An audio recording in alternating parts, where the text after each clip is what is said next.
be back here, and the fact that maybe some of you were here last year, if you came back, that's a good sign. Because I believe we promised you last year that there is so much good music that tells the story of America's war for independence. So much of it that we could do a full program last summer. Maybe we're going to do a full program tonight, and we're only going to repeat about 2 or 3 pieces maybe. And there are a bunch of others that we have in our back pockets if needed. We will be mostly chronological, except at the beginning. We think it's good to open with a dance tune or two to get the energy going, or I should say a dance tune celebrating one of our victories during the war, and then of course a march celebrating Jefferson himself.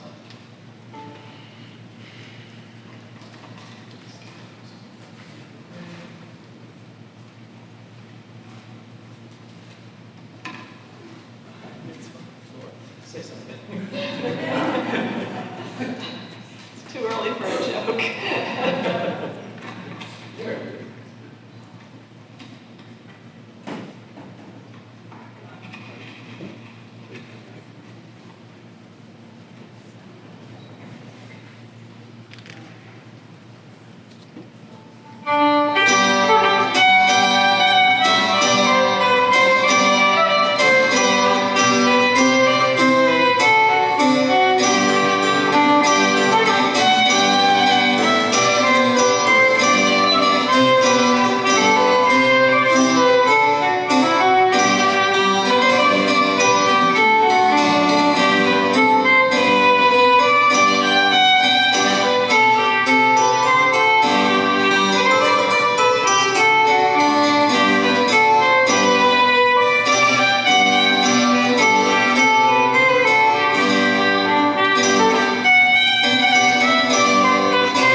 And now let's go chronological.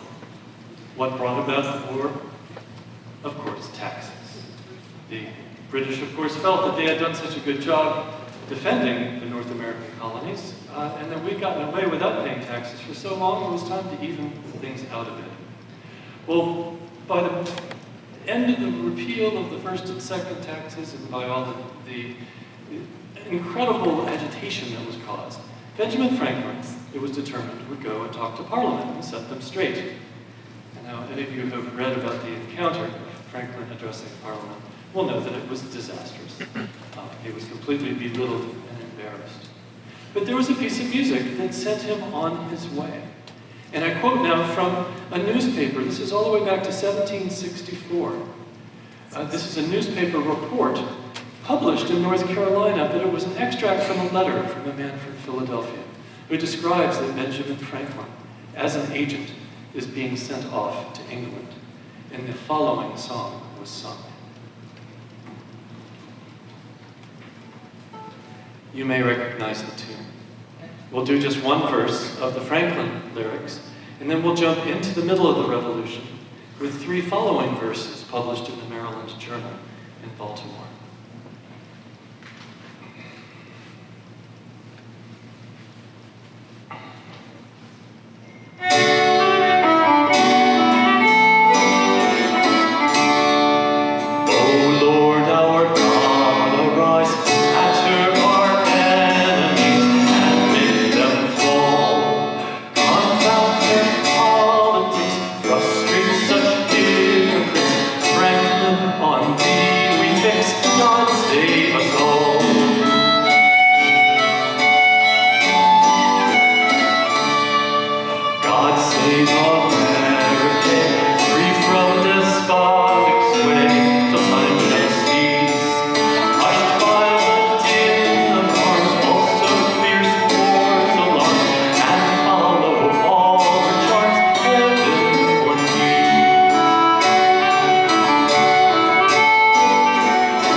course, was God Save the King. You've heard it many times with many different sets of words. My country, 'tis of thee. Those lyrics, by the way, not till 1838. The original God Save the King, 1745. The idea of parody in early American music is huge for a lot of different reasons, but most of the music of early America was old British melodies that everybody knew, set to new words. The main reason for this, and there were quite a few, the biggest reason was that few printing presses before the Revolution had musical type. Musical type takes lots of boxes because you have to have the whole staff, you have to have the placement of the note, you have to have the length of the note, and then you have to have a sharp and a flat for each note. So that's a lot of type. Most printing presses did not have that. Therefore, if you had a new song that you wanted to publish, say in the newspaper, which was done all the time, we're singing a song today that was published the day of the event. So you publish the song in the newspaper and you say to what melody you would sing the song. It makes everything so simple. And it makes it so that the song can be sung, right? I mean, it just makes it accessible to everybody. So that was huge. Sometimes they didn't even tell you what the melody was supposed to be because it was so obvious. The meter of, say, Yankee Doodle was very, very clear. And this next song that we're doing, all they had to do in the newspaper was print the verse and then the chorus with a down, comma, dot, dot, dot, and everybody knew in that instance exactly what the melody was. Because everybody knew this next tune that we'll be singing for you. You might not. I would be surprised if you did, actually. So we did that for you. If you look in your program, underneath the sources for the third piece, you'll see the little chorus with a down, down, down, dairy, down. Now the dairy down tune was almost as popular as Yankee Doodle in terms of the number of pieces of music that kept getting written for it. Because for this reason, verse after verse, the purpose of a song, especially during revolutionary times, is to state an opinion or to tell a story or to somehow affect other people. And when people gathered under liberty trees, in taverns, out of doors, around campfires during encampments on either side of the battles, the idea of someone being able to sing a verse and everyone answering back and by way of support. And that's going to be your job. I want you to learn this chorus. It's really easy. Okay? It goes like this. With a down, down, down, dairy, down. Try it. That's all it is. With a down, down, down, dairy, down. Good. Now, we're about to sing about the Boston Massacre. A ballad composed, everyone knew the dairy down tune. So the anonymous broadside, meaning a sheet of paper with words only, was published March 5th, 1770 in Boston, described the events of the day.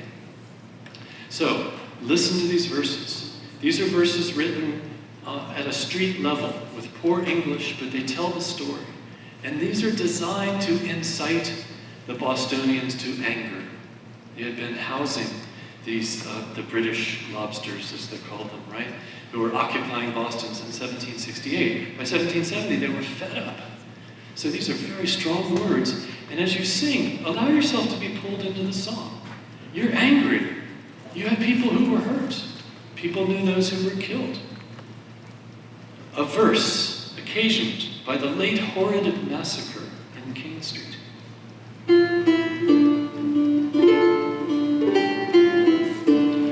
You true sons of liberty who value your lives, your estates and your freedom, your children and wives, a story I'll tell you that's truth now indeed, and when you hear of it, your hearts they will bleed with the down, down, down, dairy down.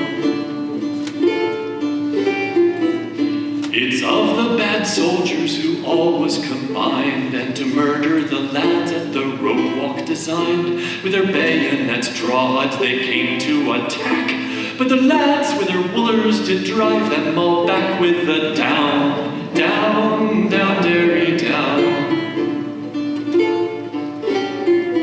On the evening of Monday some soldiers was seen parading the streets with their cutlasses keen. They walked up and down with their bayonets drawed, wounding all the poor people who came in the road with the down, down, down, dairy down. You should be getting a little more angry now with each verse. Two lads that was walking together, 'tis said, about 9 in the evening, and was not afraid. A soldier they saw, armed with a long sword. He wounded them both and spoke never a word with the down, down, down, dairy down. Then one of the two struck at him with a stick. The two other soldiers came out very quick, with tongs and with shovel, and then they did strike. They thought they were bold, but 'twas done in the night with the down, down, down, dairy down. As Mr. John Atwood on some business went, he came to Dock Square where to some discontent he met with these soldiers who, as it was said, swore that they would murder and were not afraid with the down, down, down, and the down.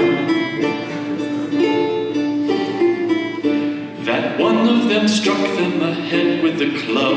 He then hit another, receiving a rub, then a wound of a sword which went to the bone. The pain that he felt unto us is unknown with the down, down, down, dairy down.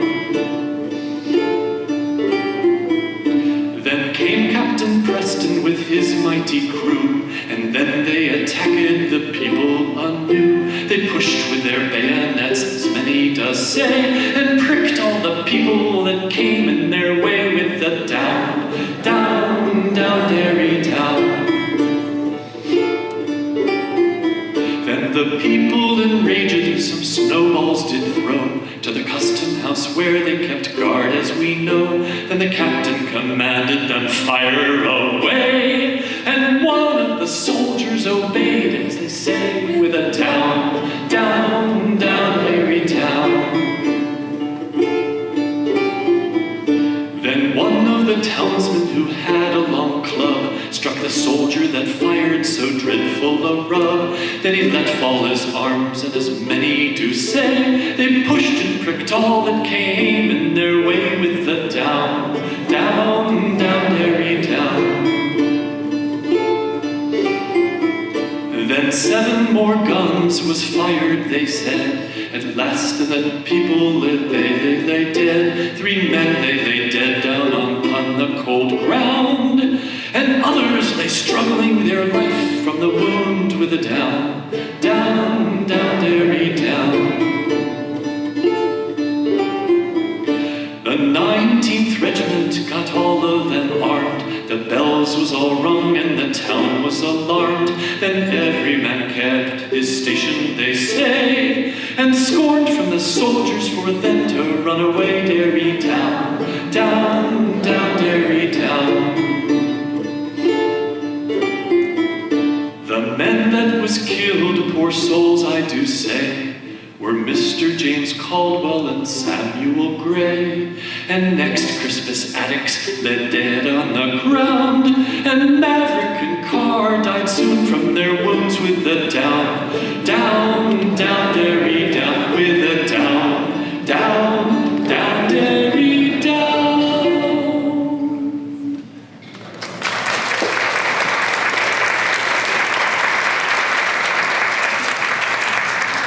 A little note about the instruments that we're playing. These are all instruments of the period. This is a reproduction, what we call a Baroque guitar. They called it a guitar, sometimes a Spanish guitar. This was a 10-stringed instrument at this time, very fancy, very elite, very expensive. And all of them excessively decorated to keep them of the upper class. Guitars were not to become an everyman's kind of instrument until well into the 19th century. But at this point, it was a very, very different thing. The numbers of instruments, we've cataloged hundreds and hundreds of them. There were not a lot of these. And again, only in the hands of the wealthy. The instrument of choice for most men and boys was the violin. 80% of the instruments in the colonies were violins and fiddles. They called it the same instrument, they called them both violin and fiddle. Fiddle was the kind of the nickname. If you played dance music, you were playing a fiddle. If you played Vivaldi, you played a violin. But really, you could play both in the same minute. The gender relationship of instruments was exactly the opposite of what you see on the stage tonight. A woman, especially one that was wearing a dress like this, would never be seen playing the violin in public. She probably wouldn't be performing in public at all. But men could play violins, men could play guitars. Women played this other guitar that I have here on the stage that we might actually not play tonight. And they also played the harpsichord, a spinet-sized harpsichord that we brought here is one of the two types. There were grand harpsichords. If you look into Jefferson's Monticello, you go to Mount Vernon, you find the great mansions of the very wealthy. They had not just these smaller, more portable type single manual harpsichords, but they had the full, large, double manual grand harpsichords with multiple sets of strings and so forth. There were occasional men who played the spinet or harpsichord, but it really was considered a feminine instrument. Now, the previous ballad, yes, it was 14 verses. And that was about average back then. People weren't running off to check their email. They didn't have news and video reporting of current events. They wanted the news. They wanted the details. There's a surrender ballad from Saratoga up in New York in 1777. 46 verses. They wanted a lot. Well, for almost all of our other pieces, we've had to truncate. But we're going to go ahead and do all 5 verses of this next piece. I don't know if this person is in the audience from last year, but someone during the Q&A said, "Why didn't you play Chester?" Is that person here? Well, you see, he was upset we didn't play Chester, so come back. But I don't know if you recognize the name Chester, but back during the bicentennial, the 200th anniversary of the American Revolution in 1976, one of the most popularly performed pieces is Chester. Turns out that it was more popularly performed at the bicentennial than it was actually during the Revolution. And so I think I embarrassed that person, that's why I didn't come back. But we worked it up just for him. I'm sorry he's not here. Because we'll go ahead and sing it. I mean, it is an important piece. It was composed by one of the first professional American composers up in New England, in Boston, a tanner by trade, but an upstart musician, composer by the name of William Billings. And he wrote a song called Chester, very much in the style of a hymn or a psalm for the church, but with much more radical secular words about anger against Britain. He published it originally with 2 verses in 1770, and then in 1778 he added 3 more. And we'll do all 5 of those.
So of course, by 1778, the French had been convinced to come and join the Americans. That's why we started the program with Burgoyne's defeat.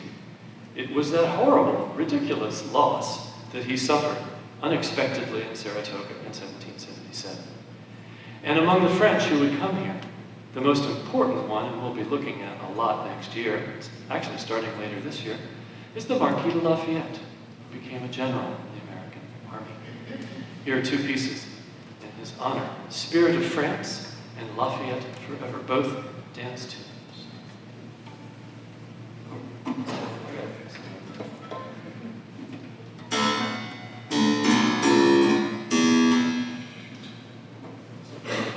For this song, can you say something? Cover. Okay, now it's time for a joke.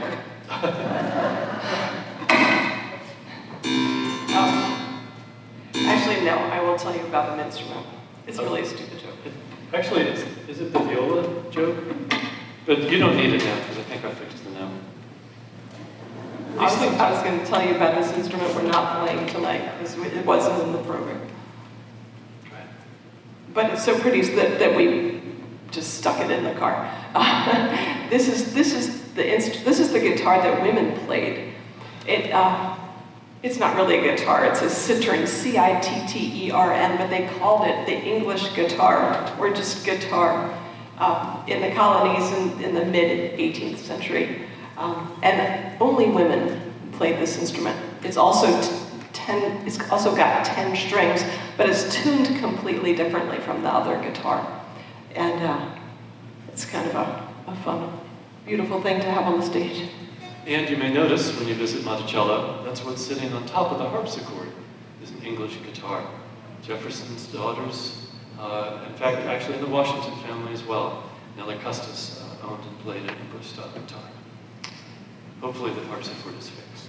Spirit of France and Lafayette Forever.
Those, like the other fiddle tunes that I played, were intended for dancing. The dance repertory, or the number of fiddle tunes that were intended to be danced to, were huge. There were so many of them, hundreds, because dancing was so incredibly popular. Everybody danced. So, it's very. We'll talk more about dancing later in the program. The cool thing about dance music, though, is in many cases, the melodies that were danced to were also melodies that were marched to, and in some cases, melodies that were sung to. I mean, Yankee Doodle is a great example. I mean, one of the favorite marches of the revolution, to be done instrumentally on fife and drum and so forth. And before we do our next piece in the program, we're going to insert just another one of these such tunes. This is a melody that was a song called the White Cockade. It was also a dance tune, and it was also the first march to be known to be played in April of 1775, after the shot was heard around the world. The White Cockade.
Shot heard around the world.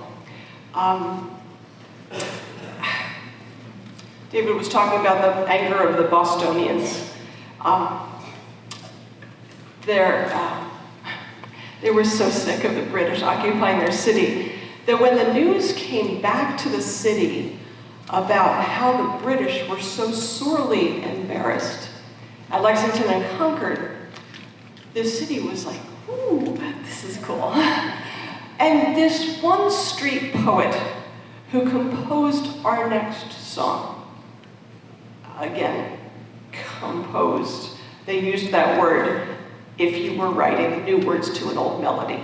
You were still a composer. So we'll use that word. This poet learned about the British having run away from the gunfire. And he learned also about how the farmers from Acton, Massachusetts, with their rifles, they either didn't know or didn't care about that very important rule of warfare that suggests that when your enemy begins to run away, you stop firing at them. And so this guy was like, oh no, these British are not getting shot in the honorable side of their body. and that happened for a second, and then he was like, oh, that's kind of cool. And so he had a lot of fun with this. And I will ask in advance that you forgive us for a little bit of this language that you're about to hear. You've heard much, much worse than this, I guarantee you. But at the time, it was definitely off.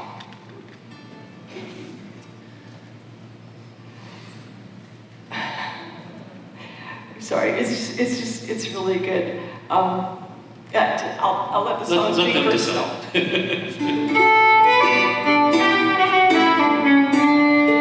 By my faith, but I think you're all makers of bulls, with your brains in your breeches, your guts in your skulls. Get home with your muskets and put up your swords, and look in your books for the meaning of words. You see now, my honeys, how much you're mistaken, for concord by discord could never be beaten. You see now, my honeys, how much you're mistaken, for concord by discord could never be beaten.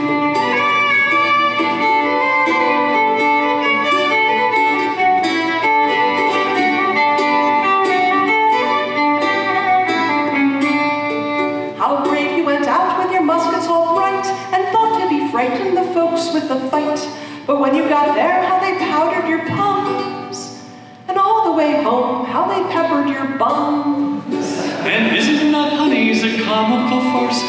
proud in your face and be shot in the arse. Is it not, honeys, a comical farce? To be proud in your face and be shot in the arse.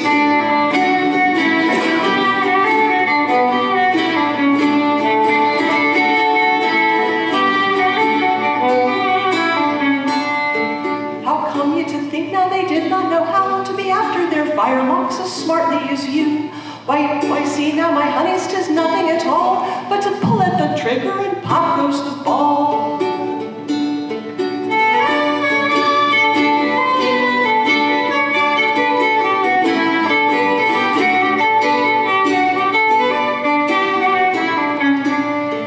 And what have you got now with all you're deciding but a town without victuals to sit down and dine in, and to look on the ground like a parcel of noodles and sing how the Yankees have beaten the Doodles? I'm sure if your wife you'll make peace for a dinner, for fighting and fasting will soon make it thinner.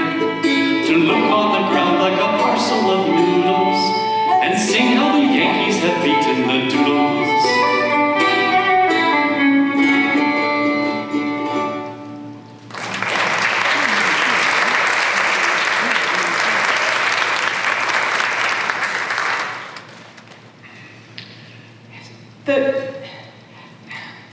The study of music at all these different levels, it brings the humanity of the time into focus, at least to me. To discover a song like that and to understand what would have caused somebody to write that, to me, there's something inherent in the humanity that people write about for music that I don't get from history books. So that's why I love colonial music. Also, it connects to so many other parts of history. Technically, in this program, we haven't even gotten to the Declaration of Independence, really. We've sung about the Boston Massacre, we've sung about the shot heard around the world. Our next song was also written in 1775, before July 4th of the next year. But it was written by one of the people who had a lot to do with this whole thing, right? Thomas Paine, that rabble-rousing Englishman who came to America and wrote his pamphlet called Common Sense. And Common Sense influenced many, many people as the country was moving closer and closer to war. Thomas Paine, of course, was a highly educated and a very literate man. So he jumped on the bandwagon of all of these songs. By the way, the song we just sang is, we chose the tune Lily Bolero, a good old Irish tune, because the person who published the words in the newspaper that we just sang didn't specify the tune. They left it up to us to pick one. In this one, though, Thomas Paine does specify which tune to sing his new words called Liberty Tree. It's listed in your program. In the chariot of light from the regions of day, the goddess of liberty came. 10,000 celestials directed the way, and thither conducted the dame. This fair budding branch from the garden above, where with millions of millions agree, she brought in her hand as a pledge of her love, the plant she called Liberty Tree. This celestial exotic struck deep in the ground, like a native it flourished and bore. The fame of its fruit drew the nations around to seek out its peaceable shore. Unmindful of names or distinction they came, for freemen like brothers agree. With one spirit endowed they one friendship pursued, and their temple was Liberty Tree. Beneath this fair branch, like the patriarchs of old, their bread in contentment they eat, unwearied with trouble of silver or gold, or the cares of the grand and the great. With timber and tar they old England supplied, supported her power on the seas. Her battles they fought without having a groat, for the honor of Liberty Tree. But hear, O his swains, 'tis a tale most profane, how all the tyrannical powers King, commons, and lords are uniting amain to cut down this guardian of ours. From the east to the west, blow the trumpet to arms. Through the land let the sound of it flee. Let the far and the near all unite with a cheer in defense of our liberty tree.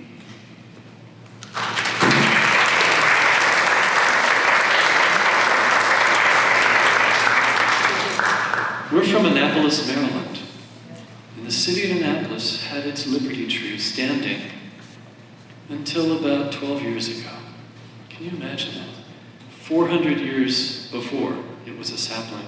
It was the tree under which the earliest colonists in Maryland signed treaties with the Native Americans. But it was also the tree under which songs like this were sung, or John Dickinson's Liberty Song that we sang last year. The songs are so important because, again, people don't have mass media. And newspapers were comparatively expensive. In many cases, to have a newspaper subscription, you need to pay for a whole year. You couldn't just go and pick one up at the Wawa back then. You know, they were an upper class vehicle that were sought after and read when discarded by the middle classes, those newspapers. So, we're still not to July 476. Because after, of course, the British troops were chased back into their garrison in Boston, the Battle of Bunker Hill took place. And Bunker Hill could have been an extremely decisive battle. The Americans were doing quite well. We had the advantage of surprise. And the casualties were higher on the British side. The tragedy was logistical. The Americans ran out of gunpowder. And many, many were killed, and the battle was lost. And in these words, here published in a broadsheet, I have a copy of it here. It simply says, "The American Hero, made on the Battle of Bunker Hill and the burning of Charlestown." And it gives numerous verses. Doesn't tell you what melody is to be sung. But those of us who've been researching this for decades have discovered and put together a melody entitled Bunker Hill, copied out in music manuscripts. So in this case, we won't do all 17 verses, but 6. However, these are angry. These are truly angry. The previous song was a little light and celebratory, like, hey, we shot those guys in the butt. But this song is really angry. Listen to these words. Can I introduce the instrument? Oh, sorry.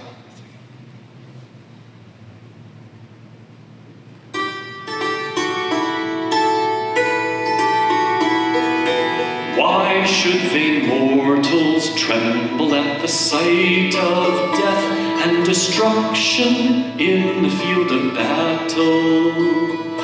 Where blood and carnage, clothe the ground in crimson, sounding with death groans. Death will invade us by the means appointed, and we must all bow to the King of Terrors. Nor am I anxious, if I am prepared, what shape he comes in.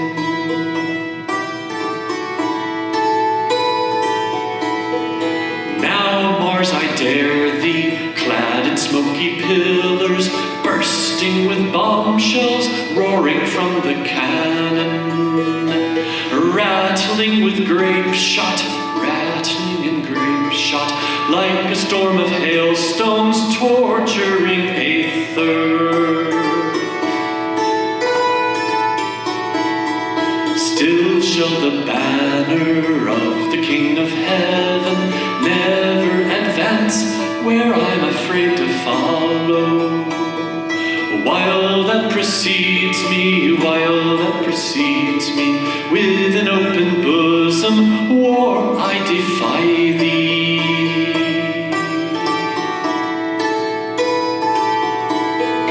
Fame and dear freedom lure me journey on to battle, while a fell despot greener than the death's head stings me with serpents, stings me with serpents, fiercer than Medusa's to the encounter.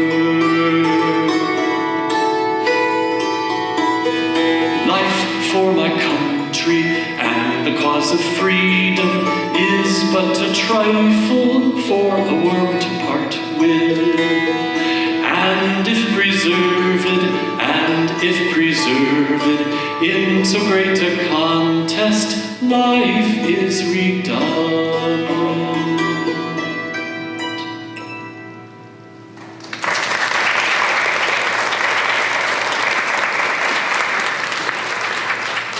Thank you so much. This instrument is called today a hammered dulcimer because the strings are hammered. Like what other instrument? Piano. Piano, that's the only other instrument that hammers strings. Xylophone is not strings, right?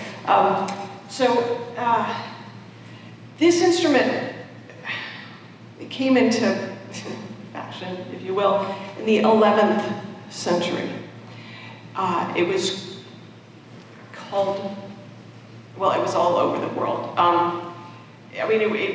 It was in China, it was Hochbrett in Germany, Cembalo in Hungary, and I can't remember the Chinese name for it, but it was an instrument that was, we have paintings of people playing this instrument that far back.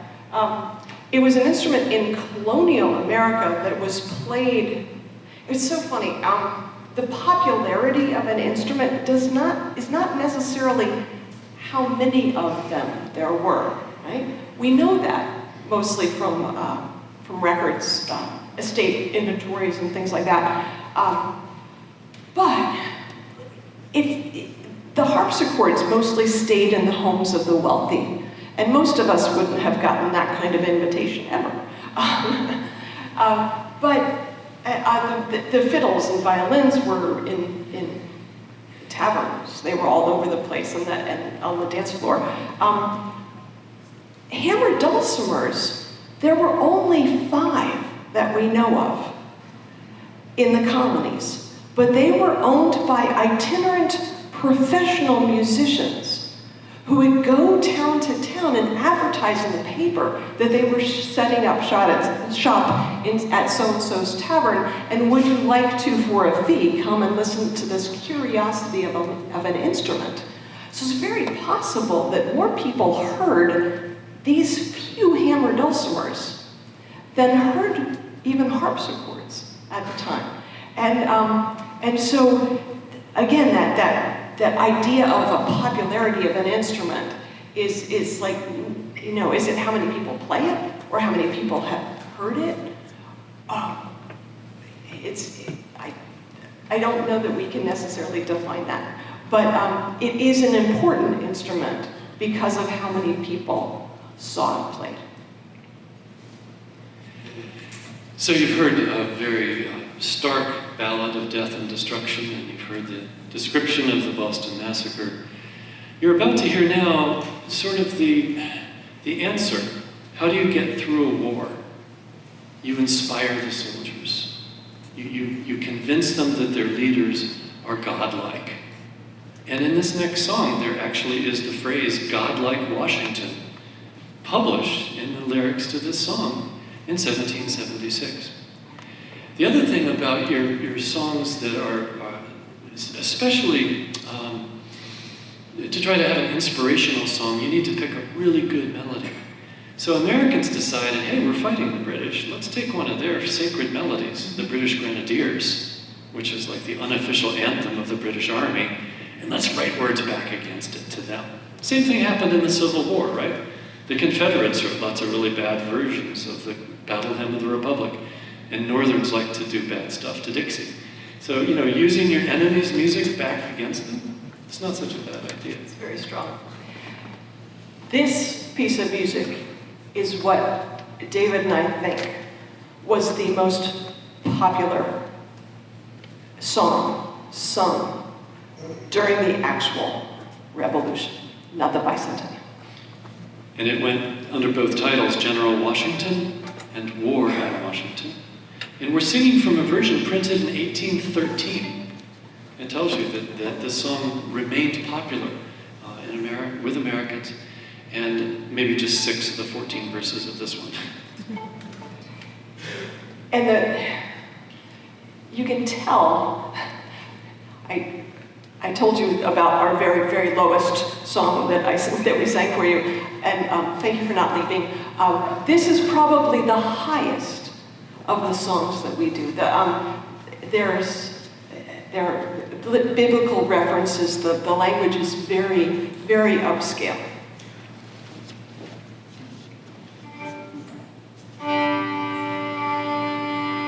Vain Britons boast no longer with proud indignity. By land your conquering legions, your matchless strength at sea. Since we your sons incensed, our swords have girded on. Huzzah, huzzah, huzzah, huzzah, for war at Washington. Still deaf to mild entreaties, still blind to England's good. You have for 30 pieces betrayed your country's blood. Like Aesop's cur you'll gain but a shadow for your bone. Yet find us fearful shades indeed inspired by Washington.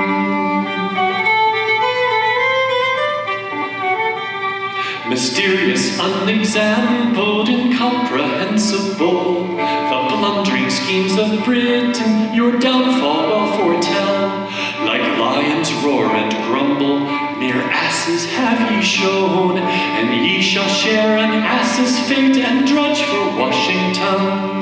Yet think not thirst of glory unsheathes our vengeful sword, to rend your bands asunder and cast away your cords. 'Tis heaven-born freedom fires us all, and strengthens each brave son, from him who humbly guides the plow to God like Washington.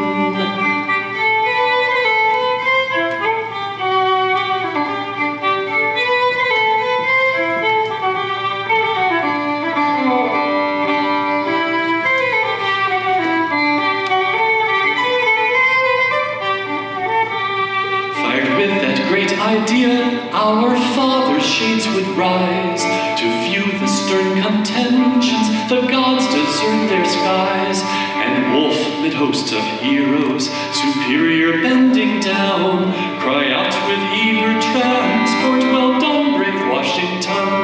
Though warlike weapons failed us, disdaining slavish fears, to swords we beat our plowshares, our pruning hooks to spears, and rush all desperate on our foes, nor breathe till battle won. Then shout and shout America, and a conquering Washington.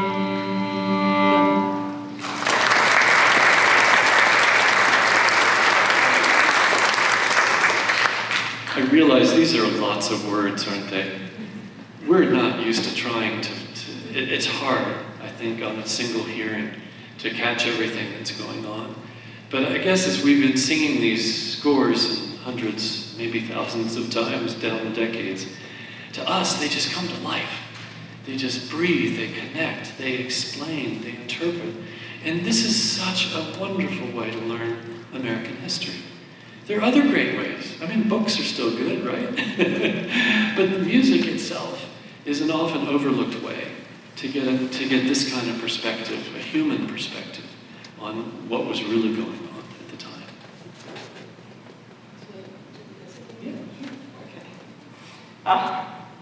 We're going to do a little something at this point of the concert. I hope that's okay.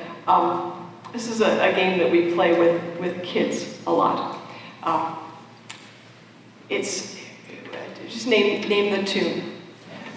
It's a way to break the ice and to show them how many more tunes that they know are actually colonial tunes. We won't play Yankee Doodle. Yeah. Until later. Let's see if you recognize any of these. These are genuine tunes, largely dance tunes of the day that the officers in the Revolution and others enjoyed. Just a couple snippets, just to test your knowledge of music.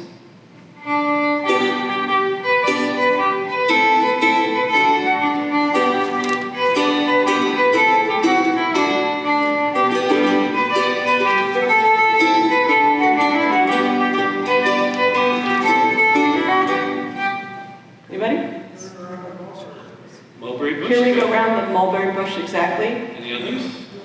Lazy Mary? Lazy Mary, will you get up? Yeah, I've heard that a few times. Exactly. Good. Hygiene Day, that's the way we think of it. Hygiene Day for You brush your teeth. Okay. How about a song for Christmas time? I saw 3 ships come sailing in on Christmas Day. And the kids these days know the wheels of the bus go round and round, which is really similar. But what the coolest thing is, we've been doing 5th grade colonial music programs for over 40 years. And kids still know these tunes. It's a good thing. Most kids, I should say. Here's another one. This is La Belle Catherine, which was one of the dance tunes to the dance of the same name that would be frequently taught to kids because it was the easiest of the dances to learn.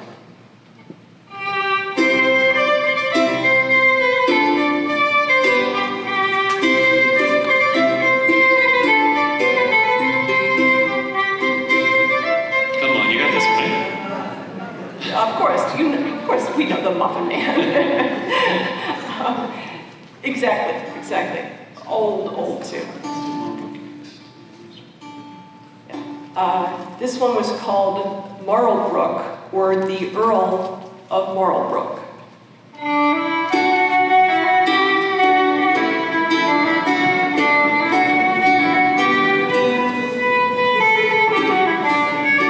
And of course that is the bear went over the mountain, for he's a jolly good fellow. Yes. And some kids do that as an alphabet song. I haven't really tried to line them all up, but we learned that. Yes. Exactly. Last one. This was called the Rose Tree. It was the love song, the main love song in George Washington's favorite ballad opera called The Poor Soldier. It's an older tune, and it went like this.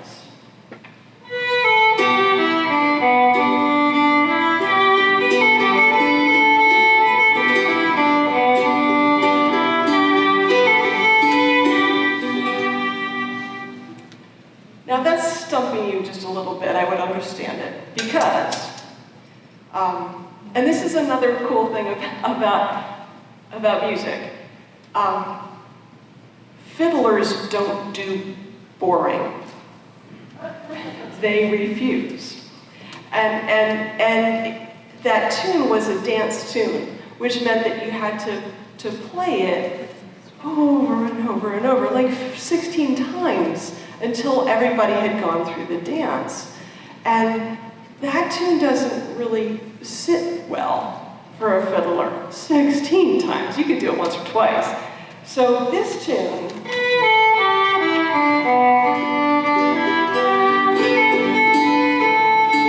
got some ornaments added to it, and it became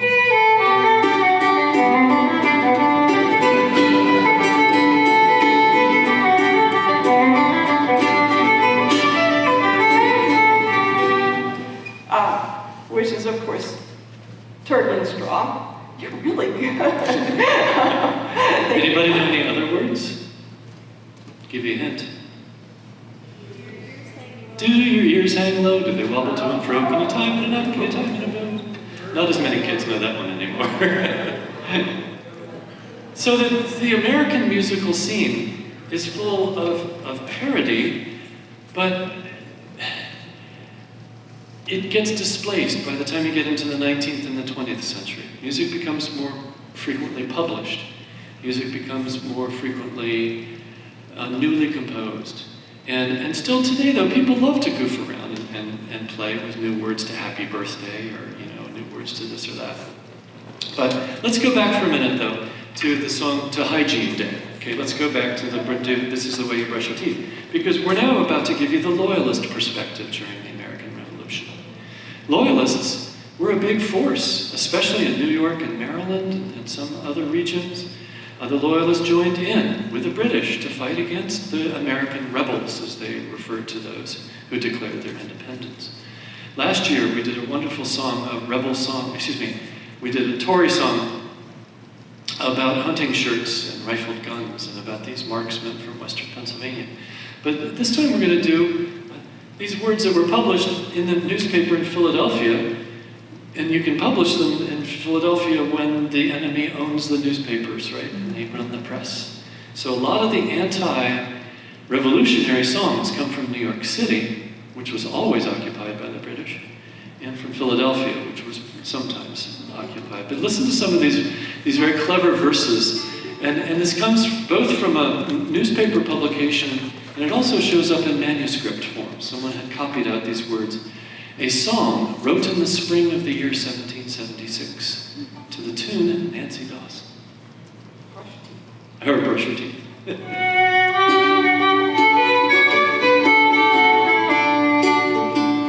You Tories all rejoice and sing success to George, our gracious king. Faithful subjects tribute bring and execrate the Congress. Those hardy knaves and stupid fools, apish and pragmatic mules, serve acquiescing tools, these compose the Congress. When Jove resolved to send a curse and all the woes of life rehearse, nor plague nor famine, but much worse, he cursed us with the Congress. With freemen's rights they want and play, at their command we fast and pray. With worthless paper they us pay, a bad device is Congress.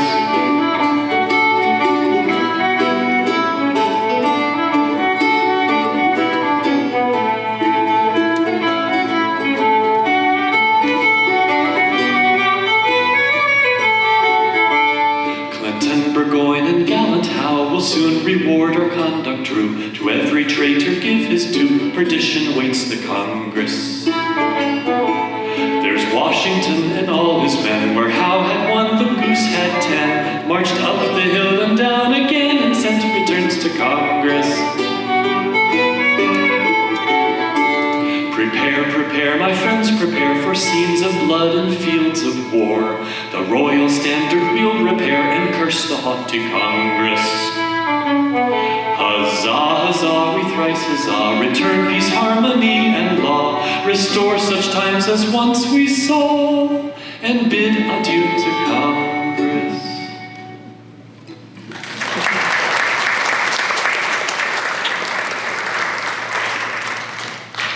Believe it or not, during each of the winters of the Revolution, Martha found her way to join George. Not just at Valley Forge, but elsewhere. And one of their favorite things to do over the winter, when wartime really didn't happen, couldn't be fought, was to dance. A few words about dancing.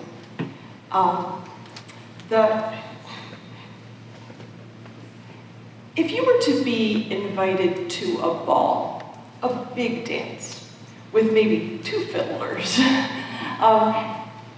it was an occasion to wear your best dress, maybe a new dress.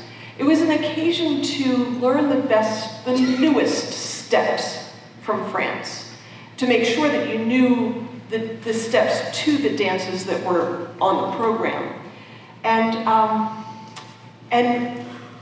when you were all ready, and it was time to go to the ball, the first dances that were done at the ball were the minuets.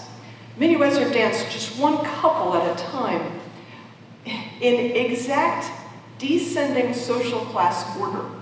And that list was published.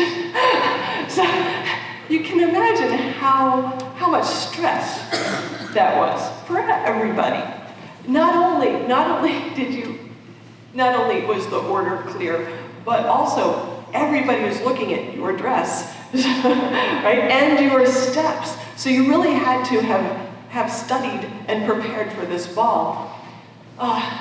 Once the minuets were finally done, they did then the country dances. And what that means was, it's a different word than we have today, but the country dances meant everybody in the whole country, everybody at the ball would dance at the same time. So the stress level was way low. The punch was flowing at this time, everything was fine, and everybody had a really good time. So what we're going to do for you next is to play a minuet and then a country dance. All the other tunes that we were playing for you were the happy country dances. This was the stressful minuet.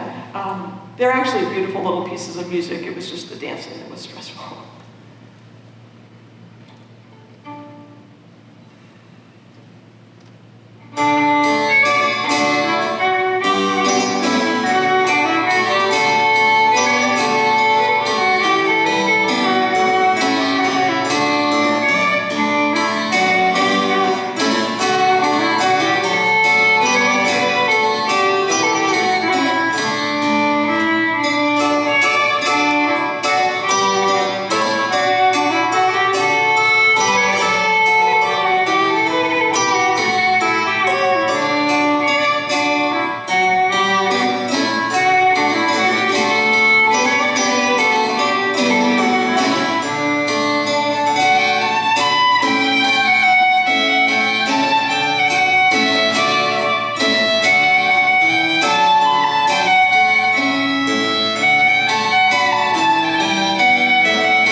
Of course, the settling of North America by Europeans included lots of English music, some Scottish music, and Irish, German, Swedish, other European sources to a much lesser degree.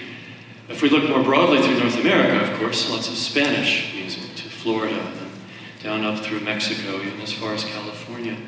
And especially more French music if you come down through the St. Lawrence Seaway into the central part of North America. But the one part of kind of music that was going on well before the Revolution, and that was heard in the rare cases of the interactions between white and black soldiers, was the music from Africa. And you will hear how very different this is.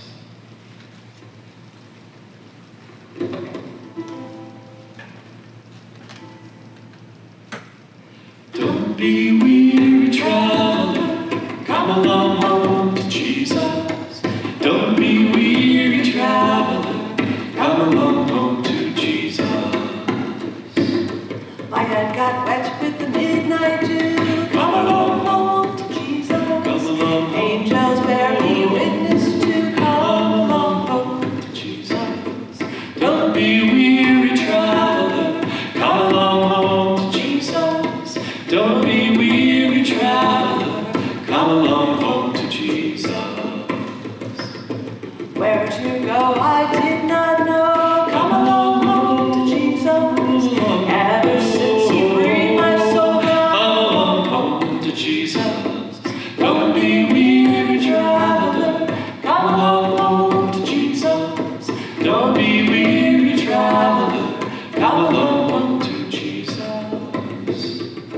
I looked at the world and the world looked new. Come along home to Jesus. I looked at the world and the world looked new. Come along home to Jesus.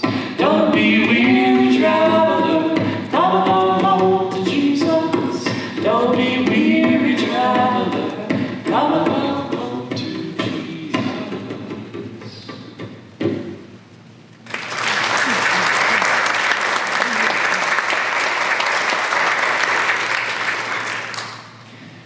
This, by the way, is a reproduction of a sort of a generic African family of drums called the djembe, D-J-E-M-B-E. They were, in some cases, actually even brought by the enslaved across the ocean to North America, as it became clear that having instruments aboard ship was a helpful thing. But having instruments once here in the New World was a big problem, because the slave owners did not want communication to happen, perhaps to help coordinate a slave uprising, as occurred in a couple of rare instances. The djembe drums are a family of drums, so as long as they're taller than they are wide, it's pretty much the djembe. And it's also very closely related to another African instrument. Of course, if you put a stick and you put some catgut strings across and pluck it, you end up with a banjo, or banjar. And Thomas Jefferson, in his notes from Virginia, very carefully described some of the banjos that he saw in his life.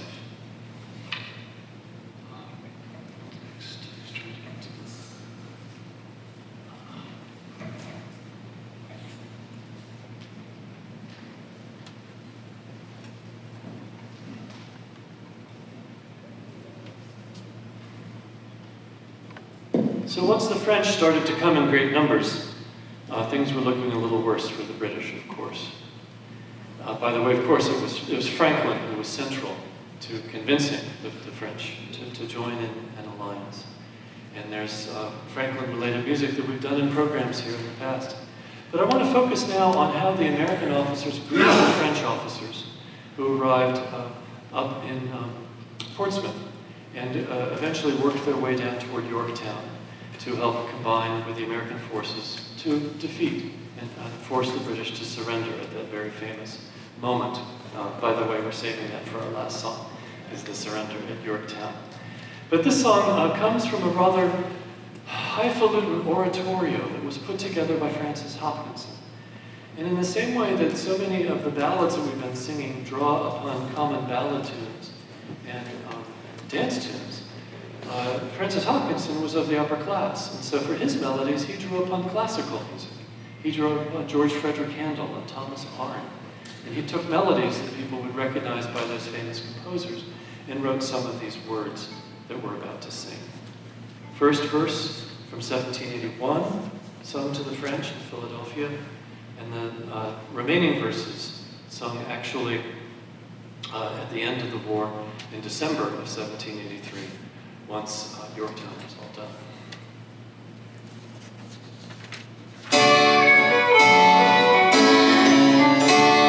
Arise, arise, your voices raise, swell the solemn hymn of praise, and great Minerva's awful shrine, bow down and own the power divine. Bow down, bow down, bow down, bow down, bow down and own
One last dance tune for the night.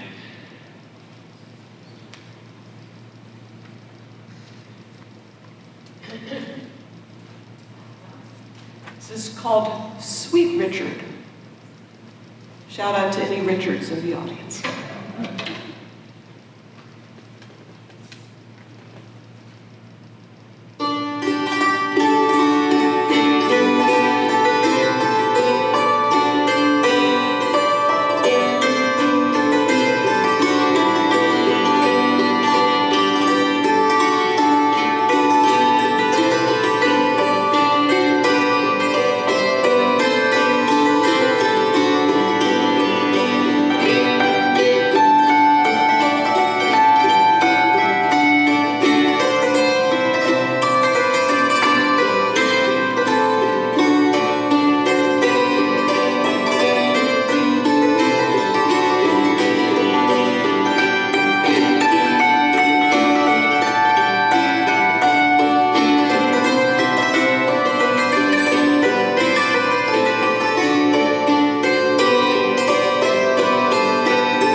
We will close our program tonight with two last parodies and two last sing-alongs. Look at your program there, and you may see these words. When, with our sires to Brandywine, came gallant Lafayette. Lafayette is our connection between tonight's program with the music of the Revolution and next year's program on music of Lafayette. Lafayette was just a teenager when he came here, the son of an extremely wealthy French family, a man, an idealist who believed so much in the cause of freedom. But many years later, Lafayette came back in 1824 as an old man and toured America for over a year. One of the most meaningful places for him to visit was Brandywine. The battlefield of Brandywine is where Lafayette, as a young man, was wounded, almost lost his life. And when Lafayette came back 200 years later, you could look at the newspapers in 1824 in Brandywine, Pennsylvania, and you'll find somebody wrote a parody to Auld Lang Syne.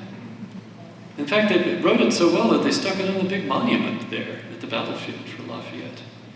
So, please, let's do this together. Let's sing. We'll lead the verses, but about halfway through what you might call the chorus will be your part, where you sing the words with, when with our sires to Brandywine came Lafayette, which would be,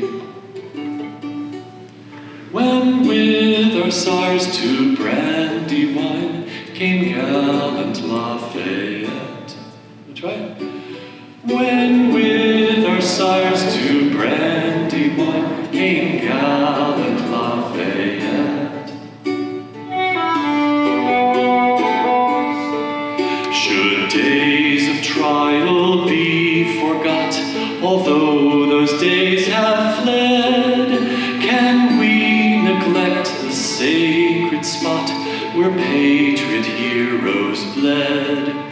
Oh no, those days of Auld Lang Syne we never can forget. When with our sires to Brandywine came gallant Lafayette.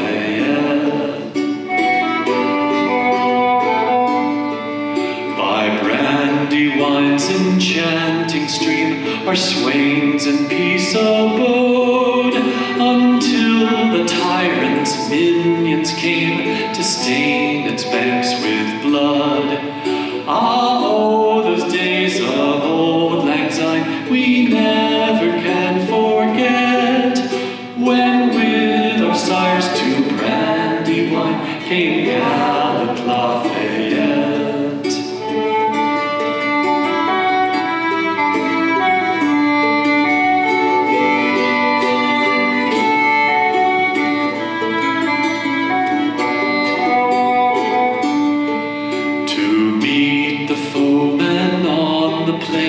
Each patriot onward pressed, and there with Washington and Wayne appeared our honored guest.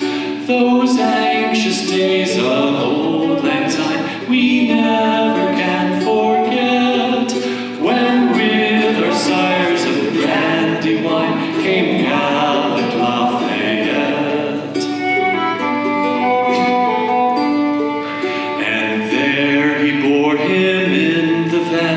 Where Washington still led, and to sustain the rights of man, the youthful warrior bled.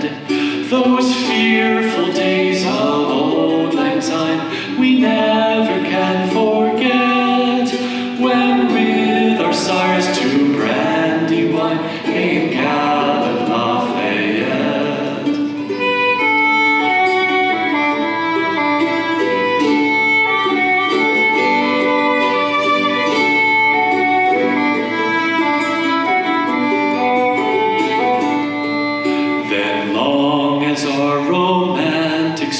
Shall roll its silver wave, its veils shall echo with the name of Lafayette the brave. For all those days of old lang syne we never can forget, when with our sires to Brandywine came gallant Lafayette.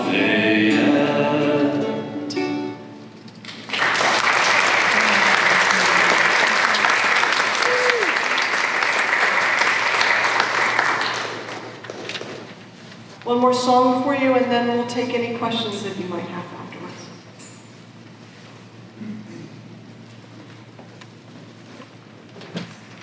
This is Yankee Doodle. You're not surprised. Finally. But we don't know who wrote these clever words. Clearly somebody from the upper class. Because this person, man or woman, knew that the honors of the battlefield had certain traits in common with the honors of the dance floor. They involve bowing and curtsying, respecting, advancing, retreating. They involve codes of conduct and so forth. Just think of what's involved, say, in the signaling for a surrender, the calling for a parley at the end of a battle.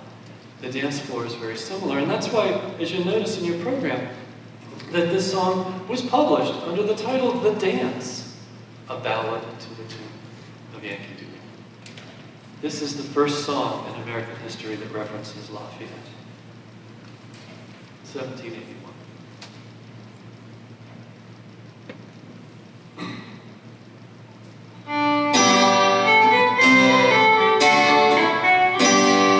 Cornwallis led a country dance, the like was never seen, sir. Much retrograde and much advance, and all with General Greene, sir. They rambled up, they rambled down, joined hands and off they run, sir. Our General Greene to Charleston, the Earls to Wilmington, sir. Yankee Doodle, keep it up, Yankee Doodle dandy. My music dance, and with the girls be handy. Greene in the South and danced a set and got a mighty name, sir. Cornwallis jigged with young Fayette, but suffered in his fame, sir. Then down he figured to the shore, most like a lordly dancer, and on his lordly honor swore he would no more advance, sir. Yankee Doodle, keep it up, Yankee Doodle dandy. My music dance up and with the girls be handy.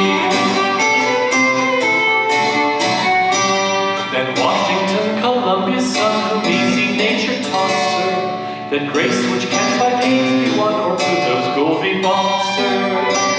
So hand in hand they circle round the seven dancing fear, sir.